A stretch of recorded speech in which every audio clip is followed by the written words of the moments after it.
Hi, hello. Welcome to the episode of Isaiah's Newsstand. It's your host, Isaiah Edwards. The date is February the 14th, 2025. Hopefully, this episode finds you well, in good spirits, and high hopes. As for me, I'm doing pretty good. Happy Friday to ya. Hopefully you're catching that energy. Hopefully you're feeling the love. Happy Valentine's Day, a little combination. Hopefully you're finding love on a Friday. Hopefully, the energy catches you well, even if you're not listening to this on a Friday. But, yeah, as for me, how was the day? It was good, pretty good. Throat update, it's still about the same, so I guess we kind of have to officially say we're sick. So that's annoying, but overall, like, it hasn't really hindered me or anything like that, so that's good. We've just been motoring. Work was good, not too busy, so that was nice, especially, just for the day. We got out of there. We went to the gym. That's when things got interesting. So I was working out, and since I work out, I'm always at this gym every day. So I see pretty much everyone who comes through, at least at some point, eventually, right? If you're any kind of regular, I'm gonna bump into you most likely, right? So, guy I've seen plenty of times there. It's got like this like broomy kind of beard, like just very like big and like it just looks like you would sweep with it or something like that. Army tattoos, whatever. Cool, awesome, whatever. He's just a dude. He's getting his pump on, doing his thing. I noticed today though, this motherfucker's got on a Proud Boy shirt. And I was like, wait, no, for real? And it's like the black and the yellow color, like the whole thing. And I'm like, yo, you're kidding me, dude. Like, you're just rocking this at Planet right now. Like, and it's like, of course he is. Like, I live in Ohio. Like, of course he is. Look at our president. Like, it just blew me out. I couldn't believe it. I was like for like about 15 minutes or so as I was working out, I was just kind of beside myself, a little stun locked, because I was like, why are you here? Why are you rocking it like that? You're so confident. But I mean, that's just what it is. You have to be reminded that these are the people potentially to the right and the left of you at any given moment. And I am glad that I'm at least hip to, what's going on in the world around me, that I am at least aware. You know what I mean? I hope that this guy isn't like gonna take it to that level, but obviously he's weird enough to like rock that shit casually and have no qualms with it. So, is what it is, I guess. Yeah, that being said, I had a really good workout. Everything was fine. Everything was hunky dory. It's just, I was like, oh, what a weird flex from guy. You know what I mean? Like, I just never seen him in any Proud Boys regalia. So I guess he just decided to rock it on a Friday. Yeah. You know what? You know what's the Venn diagram here? The overlap? Both of us at the gym by ourselves. So love that. Love that for me. Love that for him. Anyway, let's see here. Food corner from last night. I had hamburger, hot dogs, fries. It was good. It was yummy. Very classic. Let's see here. Nothing really else to blog about. Nothing else to really report in the Isaiah sphere. I feel like you're updated. It's been cold. I'll say that much. Winter is wintering right now. Maybe that fucking groundhog was right. Fucking Puxatani Phil. Puxatani, fuck off, bro. It's cold. I don't like that shit. Anyway, let's go ahead and take our startup and we'll get into some news.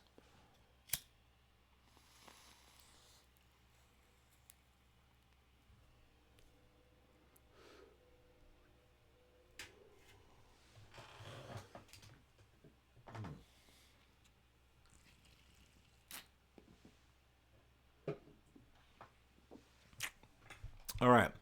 I know I've been talking about Eric Adams a lot, but we got an update that I wanted to cover. So here we are from CBS News. Prosecutors file motion to drop corruption charges against NYC Mayor Eric Adams. Federal prosecutors in New York have filed a motion to drop corruption charges against New York City Mayor Eric Adams, bringing to a close a days-long battle that has upended the Justice Department over the decision to abandon the case. So yeah, sorry, in the initial, when we first started covering this, I wasn't sure how this was all working and breaking down here, but essentially, yes, the federal or the Department of Justice was like, hey, you gotta fucking, drop this case. You can potentially pick it up, after the elections, but we need Eric Adams to focus and be completely freed up, and we don't want this to be political, yada, yada, yada. We've discussed all that kind of shit. Also, I should probably mention the name of the guy. I believe it's Emil Bove. He was acting attorney general up until, Pam Bondi came in, and now he is the deputy attorney general. But yeah, so in no way, shape, or form is like the state involved in this. This is all federal. But there was Daniel Sassoon. She was the interim prosecutor, on the case, running it. And also an update here too is that another prosecutor who was involved in the case also said, hey, I'm not doing this. Like, I'm also going to resign. So that brings the total to 7 who decided saying, hey, yes, we're Republican or whatever, but like, we're not going through with this. Like, it's not, this isn't right. Like, you're doing a quid pro quo here. And something I've, listening to other like news podcasts or whatever cover this shit that they mention is very important and very relevant here. Trump could have just given Eric Adams a fucking pardon. He could have just Bidened his way through that shit and we could have moved on. And you can say, oh, well, because Trump has even come out and said, hey, I have nothing to do with this. I didn't say anything. Like that is his statement. That is his line. That's what he's just sticking to. But the way that this is set up by the Department of Justice, it puts literally a fucking sword of Damocles, to quote fucking the Daily here, over Eric Adams, where it's like, you have to do what we're asking you to do at any given point. If we want you to crack down on immigration, like you already said you wanted to do, okay, you have to do that. If we want you to say, if we want you to jump, you only say how high. And if you don't, maybe we fucking bring these charges back. Maybe we just let them fucking go before your fucking election. Who cares? You know what I mean? Like, it's open here. Now, Eric Adams' lawyer has said, oh, that's like, this is an open and shut case, and, it's over now. This isn't going to be retried or anything like that. We don't know that, though. Like, this is done intentionally. That, at least that's me with my speculation hat on. You know what I mean? So yeah, that being said, before we move along here, the judge overseeing the case must approve the motion before the charges are officially dropped. So though this has been done, it isn't necessarily over yet. So I might be popping back in with this story again. Let's see here. I did want to read a quote here from one of these people who I believe stepped down. Yeah. On Friday, a line prosecutor in the Southern District of New York stepped down from his position and pushed back against the Trump administration's decision. In a scathing letter to Bove, Hagen Scotton defended Sassoon's work and the work of prosecutors who worked the Adams case, according to a copy of the letter obtained by CBS News. Any assistant U.S. attorney would know that our laws and traditions do not allow using prosecutorial power to influence other citizens, much less elected officials in this way, he wrote. If there is no lawyer within earshot of the president who is willing to give him that advice, then I expect you will eventually find someone who is enough of a fool or enough of a coward to file your motion. I don't know. I thought that was fucking hard. And then he ends it with, but it was never going to be me. That's a drop mic moment. So I fuck with that, even though I might not fuck with any of the prosecutors on the fucking team.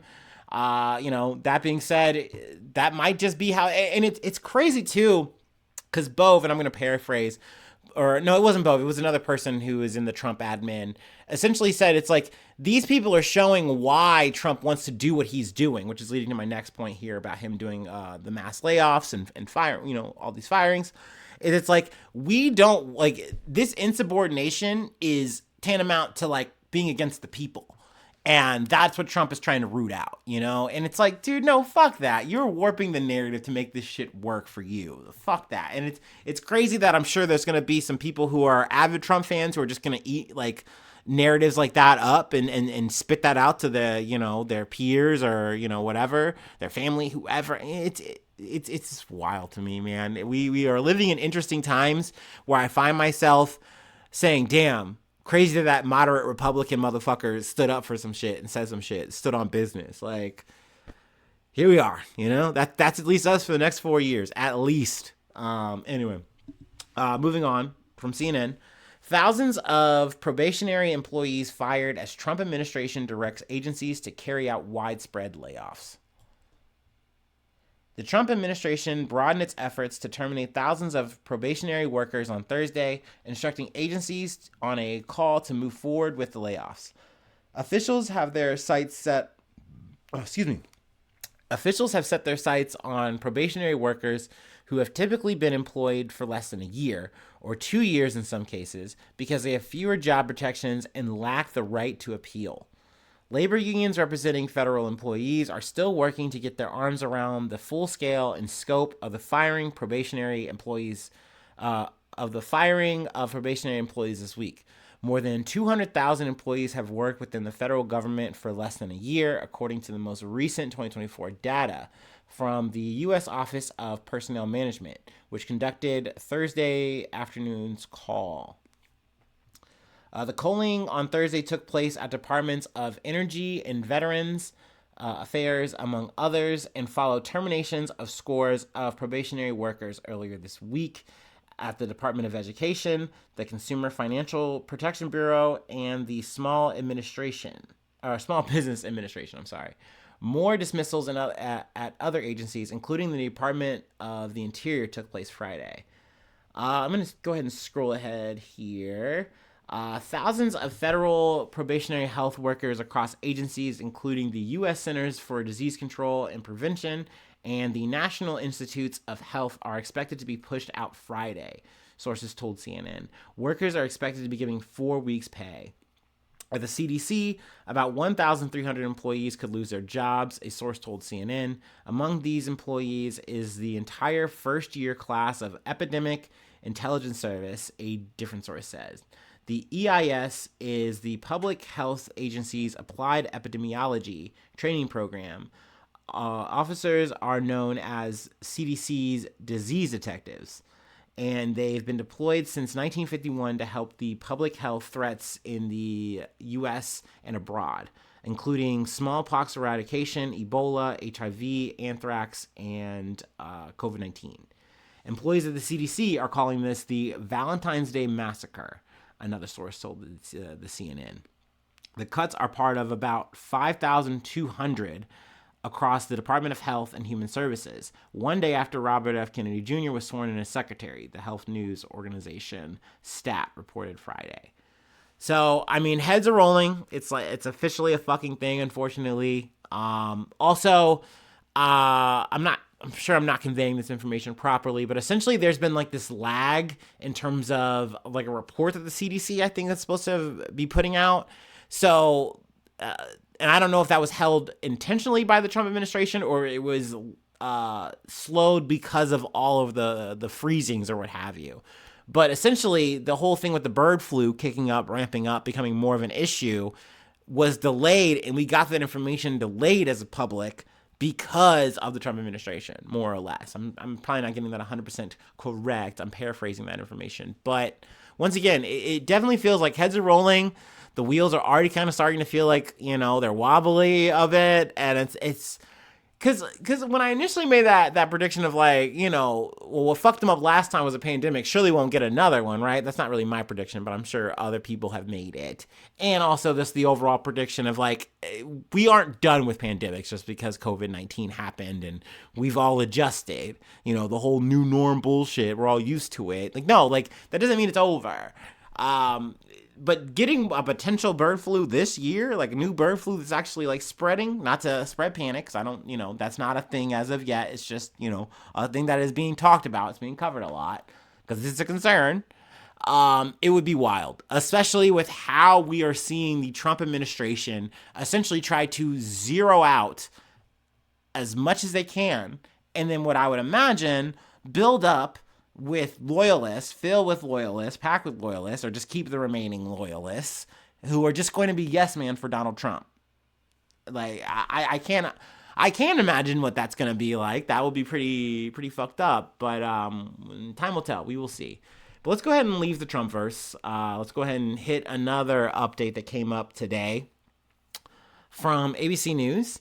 Civil case accusing Jay-Z Diddy of raping 13-year-old girl voluntarily dismissed.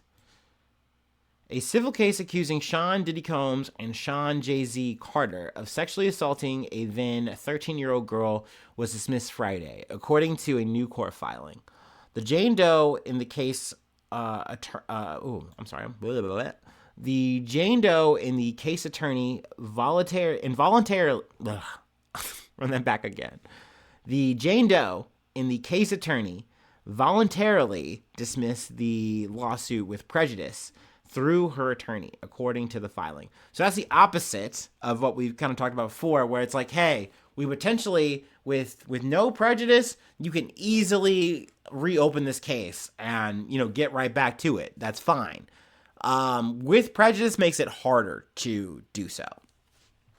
Counsel for the plaintiff have discussed this matter with counsel for each defendant who acknowledge and consent to this submission. The brief notice of voluntary dismissal stated. The lawsuit filed last year accused the two of raping the teen at an after-party following the 2000 Video Music Awards. The plaintiff had acknowledged inconsistencies with her account but stood by her claims. Both Carter and Combs have denied the allegations, and their attorneys said the dismissal is further proof that they were baseless. I do plan on reading both of their statements. Let's see here. Also, it's worth noting, too, that Alex Spiro, I just connected this, today, but Alex Spiro is an attorney we've covered before. He had defended Mr. Bean. Not just Mr. Beast. I shouldn't say Mr. Bean because you're going to think Rowan Atkinson or whatever the fuck. My bad. But Mr. Beast, he's defended Jay-Z and other celebrities. They're escaping me now, which is a bummer. But I was like, damn, he's kind of making the fucking rounds here. He's definitely, I guess, the guy that if you have you're a celebrity in trouble, you're going to call this motherfucker, I guess. But let's see here. Let's move ahead to Jay-Z's statement. Carter addressed the dismissal in a statement through Roc Nation, his entertainment company, saying, "Today is a victory. The frivolous, fictitious, and appalling allegations have been dismissed," he said. "This civil suit was without merit and never going anywhere." Carter added that the trauma that my wife, my children, loved ones, and I have endured can never be dismissed, and said the court must protect victims as well as the innocent from being accused without a shred of evidence. And then Combs also came out with a statement, or at least his legal team. Today's complete dismissal by the 1-800 attorney, which is Tony Busby, is yet another confirmation that these lawsuits are built on falsehoods, not facts, his legal team said. For months, we have seen case after case filed by individuals hiding behind anonymity, pushed forward by an attorney, more focused on media headlines and legal merit. Just like this claim, the others will fall apart because there is no truth to them. Many of the lawsuits filed by Busby against Combs have not survived because the plaintiffs declined to be named. So, big development here with the whole case being dropped.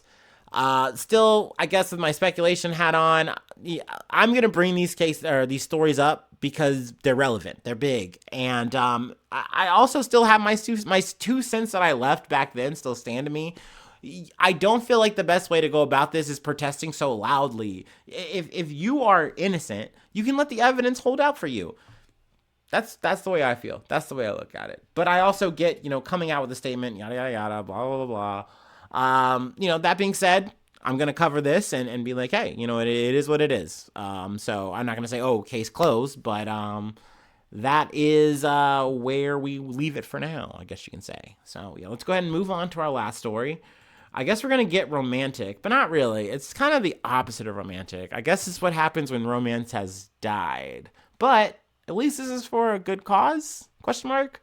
So anyway, let's go ahead and close out, take our last break, and we'll call it an episode.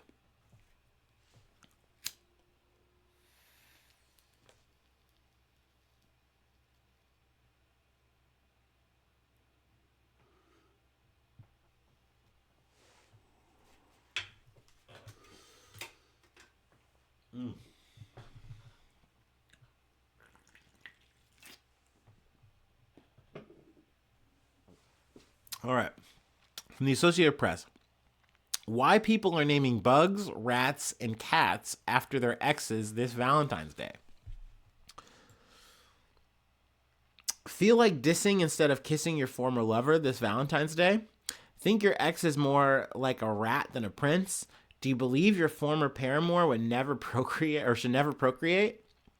Animal shelters and zoos around the country are encouraging little cathartic avenues for revenge this holiday and raising money for a cause with a slew of darkly funny fundraisers for those missed by Cupid's arrow.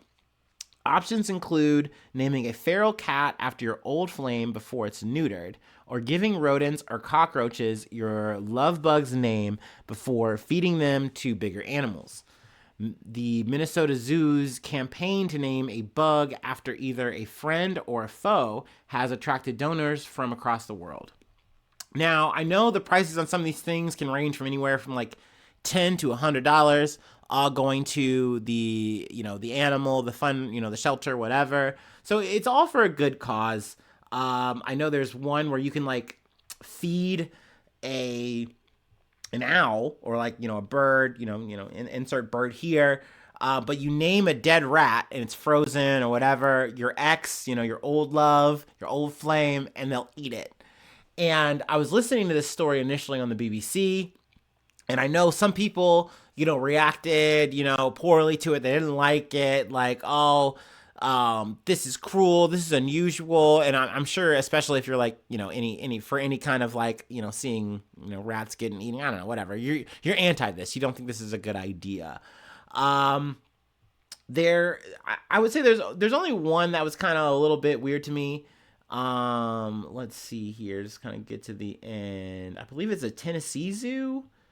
Here we go. Yeah. The Memphis Zoo in Tennessee gives you two options, one for your lover and the other for a nemesis, each for $10 in its dating or dumping campaign. If you're happily coupled, you can get a digital card and a family-friendly video of a red panda eating a grape to share.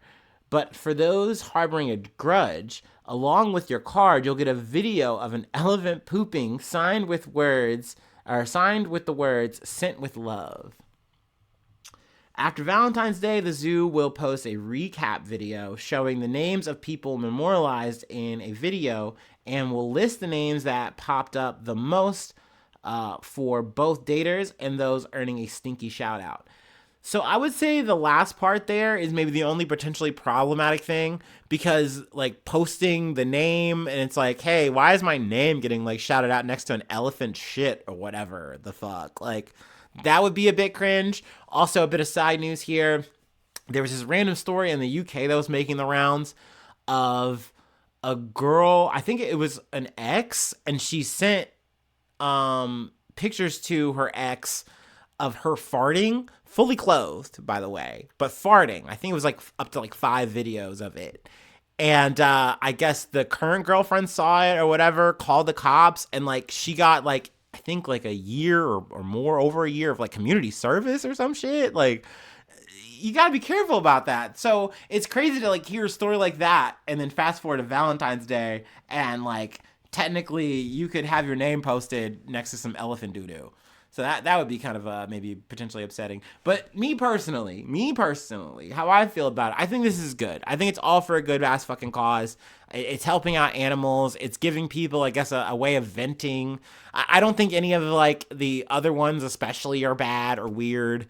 Like it's all, and I think it's like, once again, it's all for a good cause. So I think even if I saw my name next to like some elephant doo doo, I'd be like, oh, I guess I am the problem. Hey, at least those elephants got some extra, maybe some extra food or, whatever. It's all good. Whatever. Anyway, that's where I'll leave it for today. If you'd like to help out, support the effort, I do have a Patreon, patreon.com/Isaiah News. Become a newsie today.